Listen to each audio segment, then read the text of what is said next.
ನಮಸ್ಕಾರ ರೈತ ಬಾಂಧವರೇ, ನಾನು ನಿಮ್ಮ ಡಾಕ್ಟರ್ ತಿಪ್ಪೇಶ್ ಮಾತಾಡ್ತಾ ಇದ್ದೀನಿ. ಇವತ್ತು ನಾವು ತೀರ್ಥಹಳ್ಳಿ ಭಾಗದಲ್ಲಿದ್ದೀವಿ. ಈ ತೋಟ ನೋಡಿ, ಡಿಸೆಂಬರ್ಗೆ ನಾವು ಗೊಬ್ಬರ ಹಾಕ್ಸ್ತೀವಿ. ಸ್ವಲ್ಪ ಲೇಟ್ ಆಯಿತು ಇವರಿಗೆ.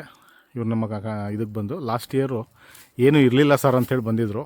ಏನೇನು ಕಟ್ಟಿಲ್ಲ ಸರ್ ಅಂಥೇಳಿ ಈ ವರ್ಷ ಗೊಬ್ಬರ ಕೊಟ್ಟಿದ್ವಿ. ಹೇಗೆ ಕನ್ವರ್ಷನ್ ಆಗಿದೆ ಅಂತ ನೋಡಲಿಕ್ಕೆ ಫೆಬ್ರವರಿ 20ನೇ ತಾರೀಕು ಇವ್ರ ತೋಟಕ್ಕೆ ಬಂದಿದ್ದೀವಿ ನಾವು. ಇವತ್ತು ಫೆಬ್ರವರಿ 20. ಹೇಗೆ ಗರ್ಭ ಹೊಡೆದಿದೆ, ಸುಳಿಗಳೆಲ್ಲ ಹೇಗೆ ಬಂದಿದೆ, ಹಿಂಗಾರ ಹೇಗಿದೆ ನೀವೇ ನೋಡಿ. ಈ ಹಿಂಗಾರ ನೋಡಿ, ಅಬ್ಸರ್ವ್ ಮಾಡಿ. ನೆಕ್ಸ್ಟ್ ಮುಂದಿನ ಗರ್ಭ ನೋಡಿ, ಹೊಟ್ಟೆ ನೋಡಿ ಹೇಗಿದೆ ಬಂದಿರೋದು, ಎಷ್ಟು ದೊಡ್ಡದು ಇದಾಗಿದೆ ನೋಡಿ. ಮೊದಲನೇ ಹಂತದ ಗೊಬ್ಬರಗಳನ್ನು ಮಾಡಿಸಿದ್ದೀವಿ. ಇಡೀ ತೋಟ ಹೀಗೆ ಇದೆ ಇವ್ರದ್ದು. ಚೂರು ಅಬ್ಸರ್ವ್ ಮಾಡಿ.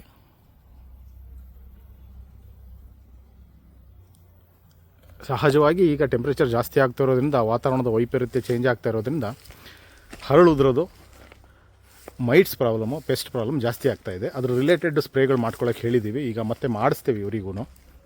ನಮ್ಮೆಲ್ಲ ಕಸ್ಟಮರಿಗೆ ಯೂಶಲಾಗಿ ಹೇಳಿ ಮಾಡ್ತೀವಿ. ಎಲ್ಲ ರೈತ ಬಂದು ಹೇಳೋದಂದರೆ, ತಾವು ಮಾಡ್ಕೊಂಡಿಲ್ಲ ಅಂದರೆ ಸಾವಯವ ಕೃಷಿಗಳು, ಗೊಬ್ಬರಗಳು ಯಾವ್ದು ಬೇಕಂತ ತಿಳ್ಕೊಂಡು ಮಾಡಿ. ಗೊತ್ತಿಲ್ಲ ಅಂದರೆ ನಮ್ಮನ್ನಾರು ಸಂಪರ್ಕಿಸಿ. ಜೊತೆಗೆ ಸ್ಪ್ರೇಗಳು ಭಾಳ ಅವಶ್ಯಕತೆ ಇದೆ. ಭಾಳ ಹರಳು ಉದುರ್ತಾ ಇದೆ. ಅದ್ರ ಸ್ಪ್ರೇಗಳಿಗೆ ಕೆಲಸ ಮಾಡಿ, ಸ್ಪ್ರೇಗಳನ್ನು ಮಾಡ್ಕೊಳ್ಳಿ. ತೋಟನ ಚೆನ್ನಾಗಿ ಮಾಡ್ಕೊಳ್ಳಿ. ಪ್ರತಿ ವರ್ಷ ಇಳುವರಿ ಕನಿಷ್ಠ 100 ಕ್ವಿಂಟಲ್ ಹಸಿ ಅಡಿಕೆ ಖಂಡಿತ ಬೆಳಿಬೋದು. ಅದಕ್ಕೆ ಬೇಕಾದ ಸಲಹೆಗಳನ್ನು ಎಕ್ಸ್ಪರ್ಟ್ ಜೊತೆ ಕೂತು ತಗೊಳ್ಳಿ. ತಮ್ಮಲ್ಲಿ ಎಕ್ಸ್ಪರ್ಟ್ಸ್ ಸಿಗ್ತಾ ಇಲ್ಲ ಅಂದರೆ ನಮ್ಮನ್ನಾರು ಸಂಪರ್ಕಿಸಿ. ನಮ್ಮ ನಂಬರ್ ಇರುತ್ತೆ ಇದರಲ್ಲಿ. ಸಂಪರ್ಕಿಸಿ, ಏನು ಬೇಕು ಅಂಥೇಳಿ ತಿಳಿಸ್ತೀವಿ. ಅದನ್ನು ತೊಗೊಂಡೋಗಿ ತಾವು ಮಾಡ್ಕೊಳ್ಳಿ. ಈ ಥರ ಎಲ್ಲ ತೋಟಗಳಲ್ಲೂ ಈ ಥರ ಬರೋ ಥರ ಆಗಲಿ. ಧನ್ಯವಾದಗಳು ರೈತ ಬಾಂಧವರೇ.